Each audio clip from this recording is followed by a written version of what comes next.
It's the Craggy Rugby Podcast. It's the edition prior to the Scarlets away game next Monday. And on the call tonight, I've got Dave Finn. Hi, Dave. Good evening, everyone. And Danny Deegan. How you going, guys? Okay, before we talk to the two lads, let's get some highlights from today's press conference. We're going to hear from Niall Murray and then defence coach Pete Wilkins. Niall, good to talk to you again.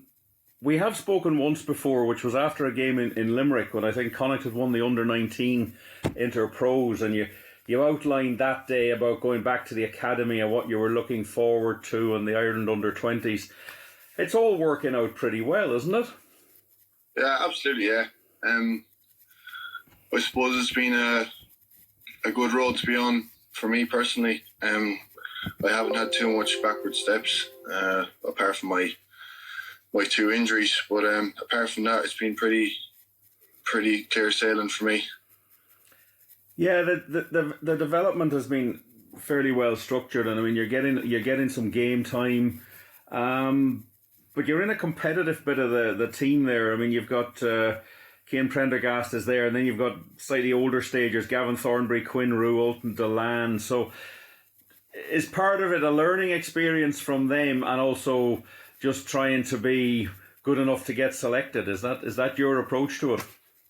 Well, I suppose I can't be too fussy. Like I'm sitting behind two Irish internationals, and then in Ulti and Quinn, and then obviously Gavin Thornbury. He's playing out the skin this season. He's after getting 2-man the matches, and then myself, Usheen, Cian Prendergast, Crouchy. We're all kind of in the same boat, kind of fighting out. But we are learning off the three boys ahead of us, the three older boys. And it is a great learning curve for us. We pick up a lot of little things that people from the outside world wouldn't really notice at all. But yeah, the three boys especially are great, and Jimmy as well. They love like teaching us younger lads the little basics, the little ins to the game, the little tells that you wouldn't really see in the line out, especially, but in general play as well.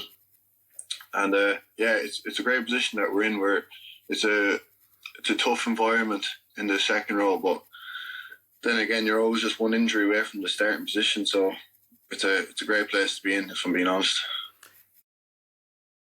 Peter, we'll start with a bit of a look back to the Edinburgh game there. The red card, is there anything further to add to that, and is there a hearing due for disciplinary on it? I'm not sure at the moment in terms of next step of action, but I mean, from our end, under the current environment, we understand why the referee felt that was the right decision, or the referee and the TMO. So from that point of view, I guess it's it's now fairly predictable in terms of what's going to merit a red card, or at least a TMO intervention. So we understand why it happened, and we'll wait and see what the next step is. Twice this has occurred now, just in the way the games have set up against Munster and Edinburgh. Connacht went 7-0 up very early. There was opportunities maybe at 7-0 in both games to really turn the screw, and didn't get the job done. And the opposition got back in. It took them a long time to really come to grips with it. Have you been able to identify what's happening there? Look, I think it's a fair question in terms of the Edinburgh game on the weekend. The biggest problem that we identified, obviously there's probably at two levels, I suppose. At the immediate level of the last 3 or 4 minutes in terms of our game management to give them that final opportunity in our 22. And, we've looked very closely this morning with some of those players in the key positions about how they manage that part of the game when you have got a narrow lead. And obviously you add in then, pretty strong wind into your faces. It's not like you can just kick for field position as early or as easy as you could, as early in the phases as we could in that first half. So, that's that sort of immediate level of how you close the game out. In terms of the bigger picture, for us against Edinburgh, I think the penalties was, and the flow of penalties within the game was crucial.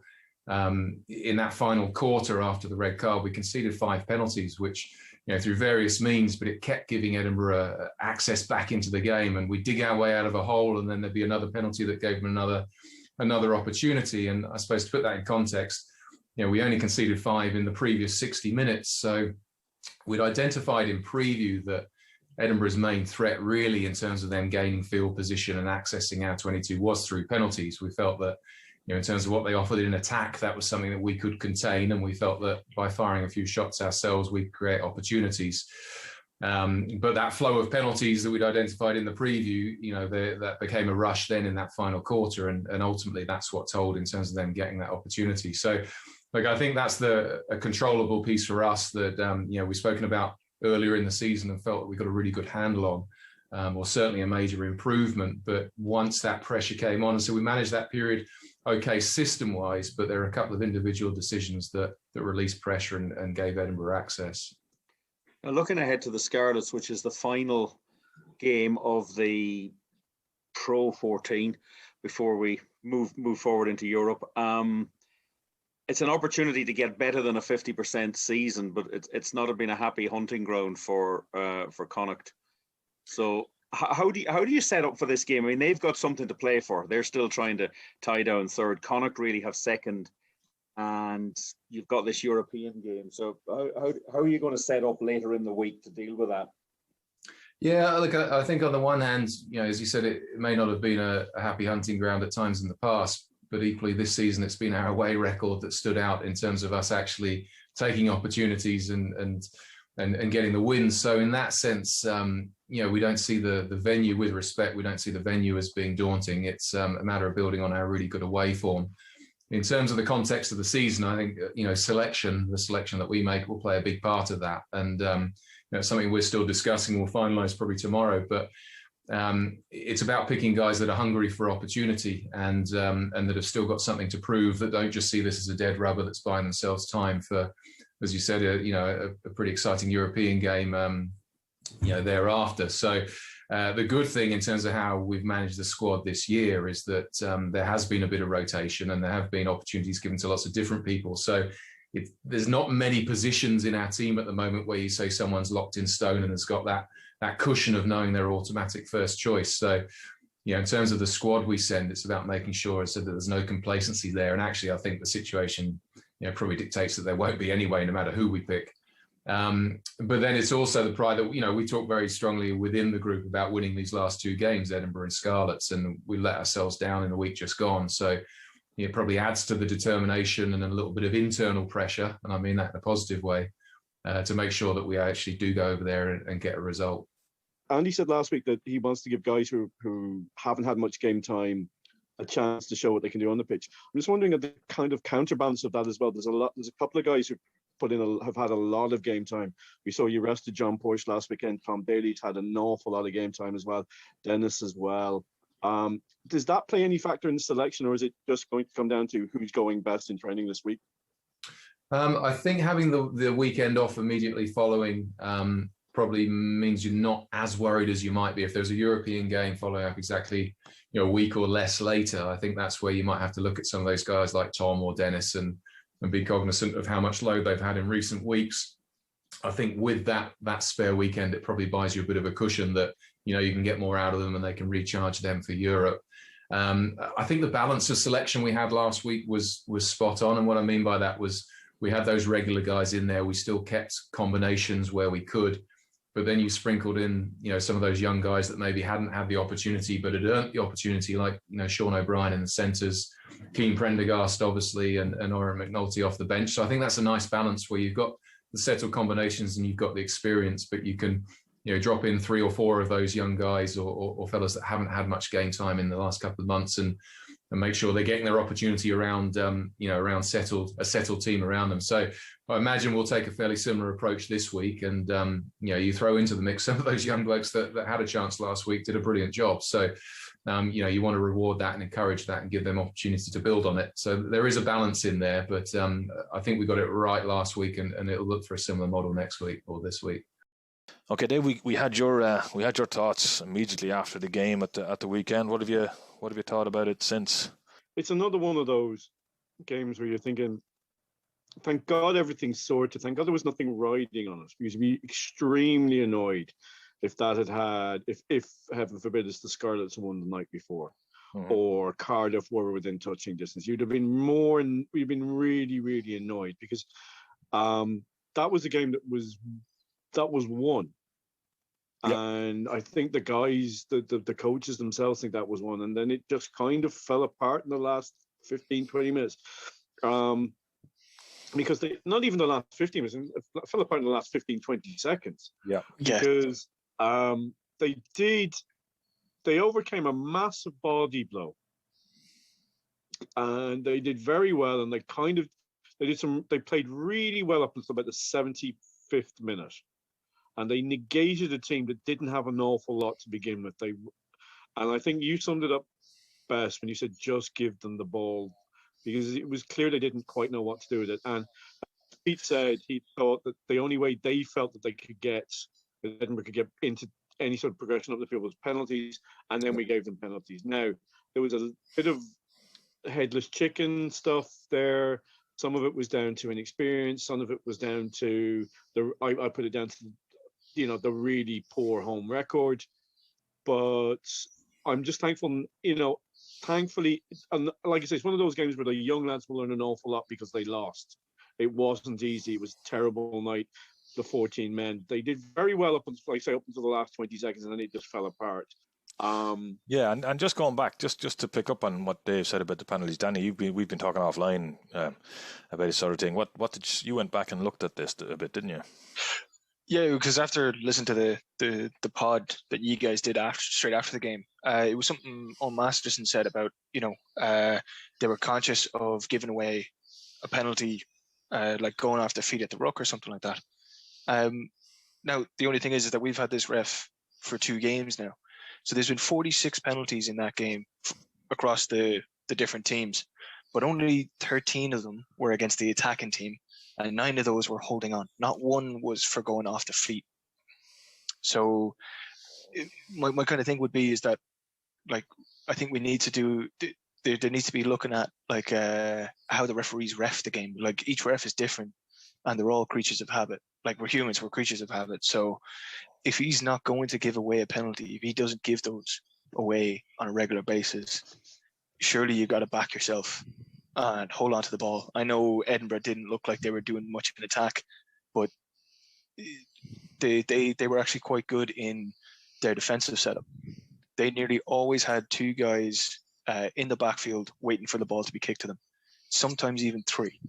I actually went back over the game and looked at how many times we kicked the ball, and we kicked the ball 16 times. This is not including penalties or the fly hack just towards the end of the game. 10 out of those 16 kicks were fielded by Edinburgh players. So I think I would have liked to have seen us back ourselves and trust ourselves that we won't go off our feet, that we won't knock the ball on, that we can actually back ourselves, back our skills to finish that game out and not give away a couple of stupid penalties. Now, in saying that, I think the last penalty against Papali'i was a little bit harsh. I thought he had a clear release, but then that's up to interpretation. Okay, yeah. So that's I've had enough of that. Unless you had something else, Danny, did you? Just something quick, just on the 3 guys that started.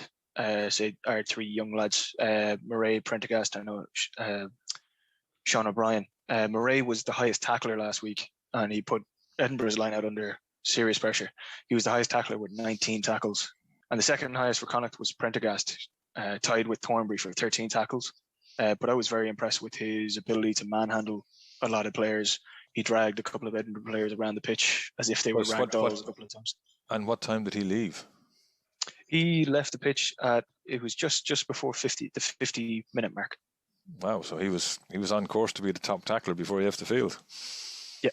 Yeah, he was going through some serious work. And then Sean O'Brien scored a try and made 11 tackles and didn't miss any. So I think he's been very solid in the centre there. All good, Dave. All good to see these young fellas. Moving on, we saw them play the previous week against the Munster and they certainly showed their mettle in that game. Indeed. I mean, it was good to see they carried the form through. If you would have picked, there would have been 3 or 4 of the main guys you would have picked. There's a couple of others you would say, you know what, very well against Munster in that Eagles game. So why not? They might come into contention. I wouldn't be surprised if they do actually start the guys I've got in mind. But which is why I was kind of asking Pete there about player overload. I think we are a little light in certain areas, and it'll be interesting to see what the injury list is. Off the record, we've been told a few players have come back for certain positions, and we actually, I think we can pretty much assume that the 3 Irish guys won't be back for Monday. So it'll be interesting to see what they do, especially in the centre, because I think Tom Daly may be very close to matching John Porch for game time, if not having gone ahead of him last week. Mm-hmm. Yeah, and of course we it depends. I can't remember. I haven't cut that bit of the audio yet, but when we're only giving some of the highlights of the press conference. If you want to hear the full press conference and Dave's question, you can go to patreon.com/CraggyRugby and you can hear it on there. It's behind the paywall because we do need people to give us a couple of bob to make sure we can keep this podcast going. We'd like to thank everyone who's donated so far. But if you'd like to help us keep this thing ticking over and hear the full press conference, go to patreon.com/CraggyRugby.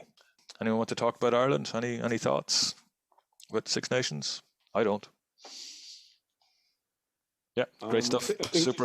I think I do think the significant thing is nothing to do with what happened on the pitch. It's the fact that CJ Stander has retired, and depending on who you talk to,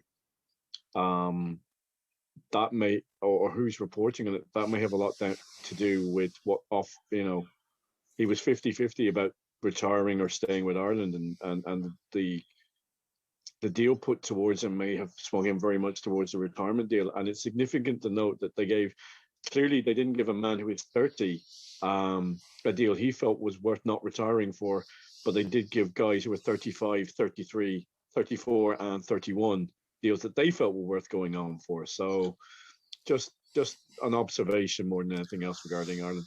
As for Ireland, same thing I'd actually say about Connacht, and indeed I'd say it about a lot of teams, France as well. Don't kick the ball away stupidly. Yep, that's enough Six Nations talk. I've heard enough there.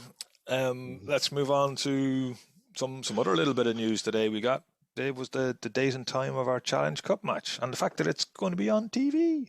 Yeah, it's April the 3rd, Saturday, Easter Saturday, 8 o'clock. It's on. It's like it as of now. I have no reason to not believe it's not being shown on BT.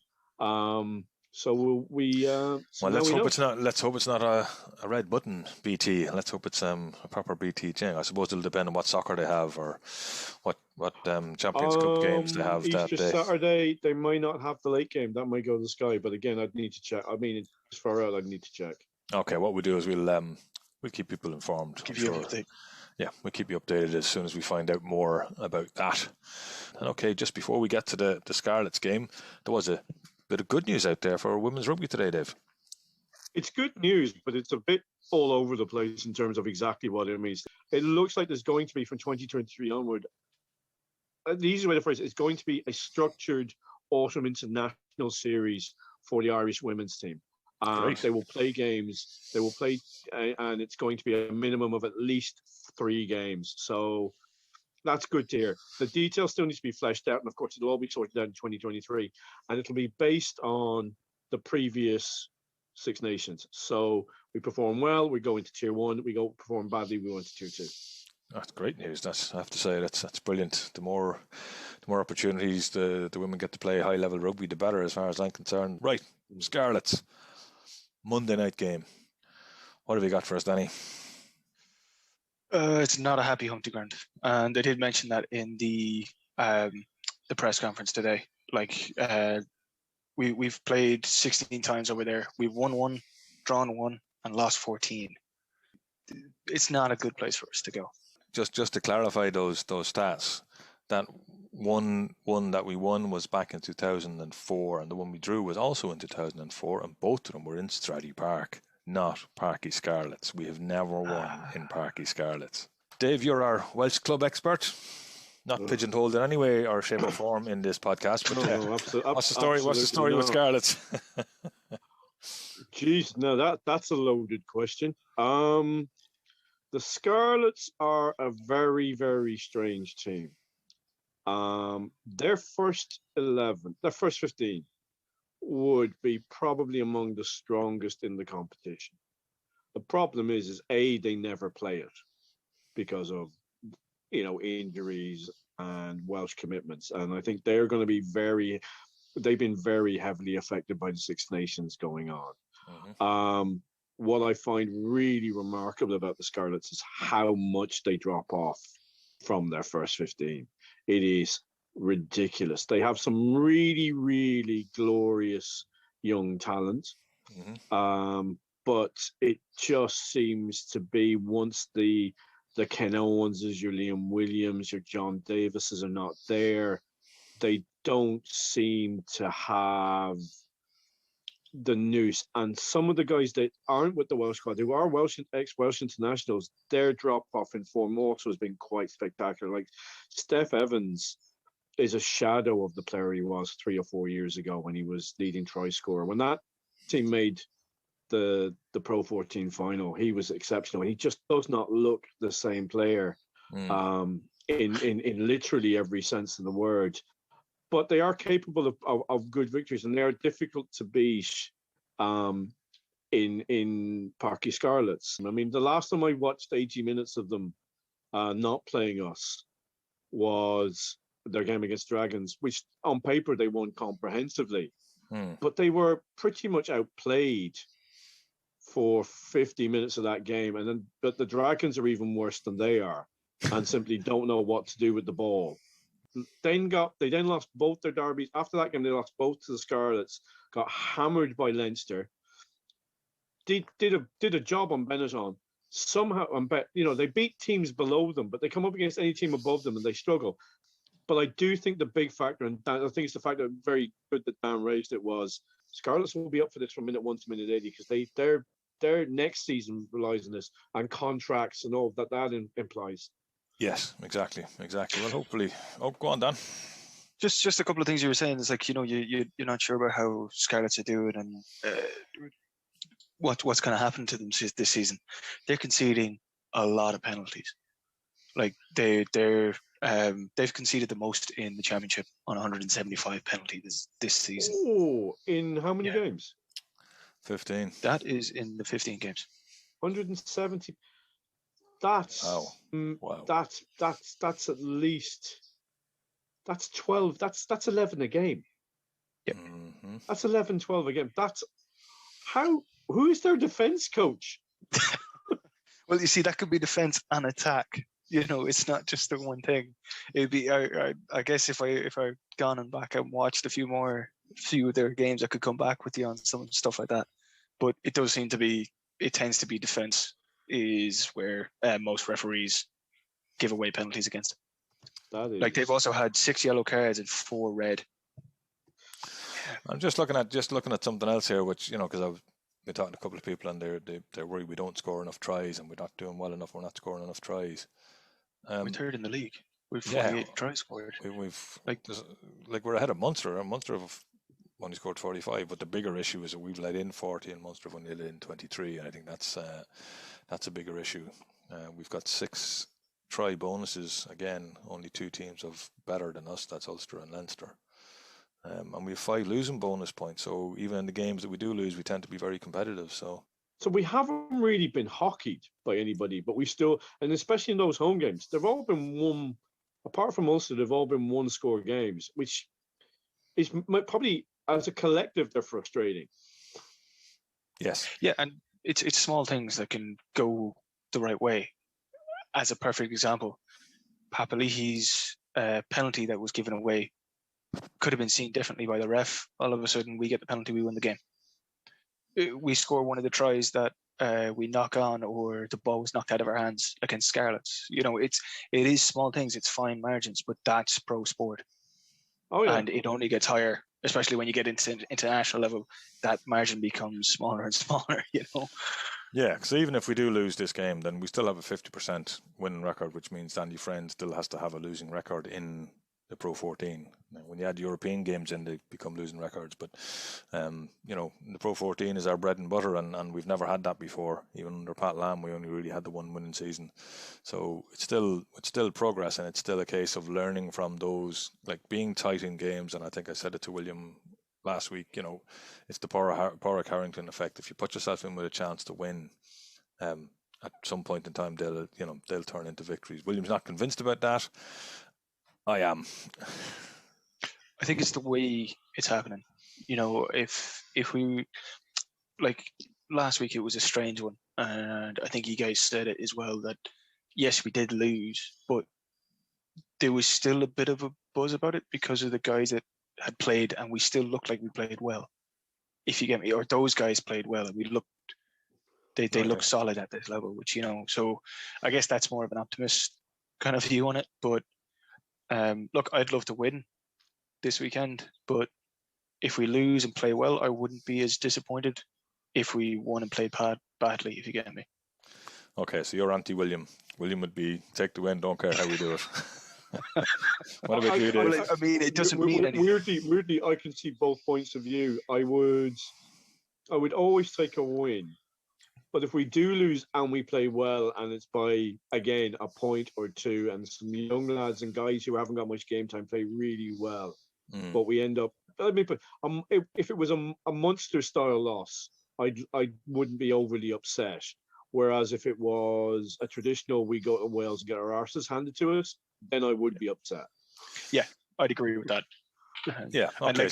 I don't want to be taken up wrong that I don't want us to win, but it's more, this game doesn't mean anything. I'd rather see more guys get a chance. So build up the something that we've never really had is a strength and depth. Because you look at our second row strength and depth is phenomenal at the moment. And there's guys who aren't even being considered. If you consider, there's also, Niall Murray. It doesn't stop with Niall Murray. It goes down to Dara Murray. It goes down to Kieran Booth, who we've seen as well. And the great forgotten man is Kieran Gallagher, whose shoulder injury just you start to worry if this is going to be sort of terminal in terms of his rugby career, but he was another guy who could play in the second row as well. And now in saying that, you had Sean O'Brien, who had serious shoulder injuries, and not Sean Porrick O'Brien, not Sean Garrett O'Brien, as we now call them. We call them, give them their full name. Sean Porrick O'Brien, yeah.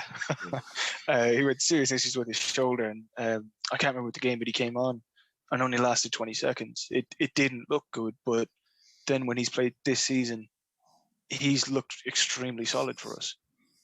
Yeah. Again, he's had a couple of injury issues, but I don't think they've been shoulder injuries. Okay, so you're going for the win, Dave, I take it, as always? We'll go for the win, but it's going to be, it'll be dictated on, I hate to say it will be dictated on what Scarlets show up. If Scarlets go out there with the right attitude, it could be chastening. But if Scarlets go out there with the attitude they've had against the last two times they played Irish teams, it could be making hay while the sun shines. It really could. So with the game being on a Monday, team announcement is on Sunday.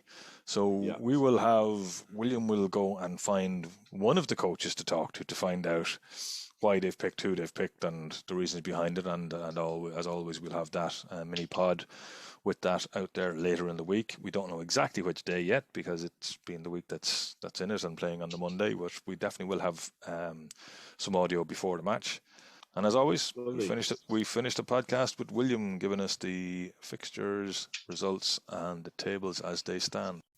The results from last weekend in the Pro 14 on Friday, the 12th of March, Zebre 31, Leinster 48, Glasgow Warriors 30, Ospreys 25, Munster 28, Scarlets 10. On Saturday the 13th of March, Connacht 14, Edinburgh 15, Dragons 22, Ulster 26. And on Sunday the 14th of March, Benetton 14, Cardiff Blues 29. Very quick look at the tables in Conference A. It's still Leinster on top. 14 wins out of the 15 games played with one loss, 14 bonus points, 70 points. Ulster are in second, 13 wins, 2 losses out of the 15, 7 bonus points, 59 points. Ospreys, 15 played, won 7, lost 8, 4 bonus points, 32. Glasgow Warriors played 14, won 5, lost 9, 5 bonus points on 25 points in 4th. In Conference B, Munster on top, played 15, won 13, lost 2, 59 points, 7 bonus points they've picked up. Connacht are in 2nd, 15 played, won 8, lost 7, 11 bonus points, 43 points. They are guaranteed 2nd place in the table. Scarlets have played 15, they've won 7, lost 8, 6 bonus points, 34. The Cardiff Blues played 15, won 7, lost 8, 3 bonus points on 31 in 4th. But then we have Edinburgh in 5th, played 13, won 5, lost 8, 24 points, 4 bonus points. They have 2 games in hand over the 2 sides ahead of them, and statistically, they can still get 3rd. So, Friday the 19th of March, Munster versus Benetton, 6 p.m. kickoff. Leinster versus the Ospreys, 8:15 p.m.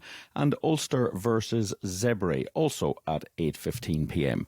No matches on Saturday the 20th, which is the final round of the Six Nations. On Sunday the 21st of March, Dragons versus the Glasgow Warriors with a 3 p.m. kickoff. And then on Monday the 22nd of March, there are 2 games, both kicking off at 8 p.m, all with relevance to the teams chasing 3rd in Conference B. Cardiff Blues versus Edinburgh, Scarlets versus Connacht. Connacht, as we've said, guaranteed 2nd place. Loose, cut it loose. Break out or nothing changes. Side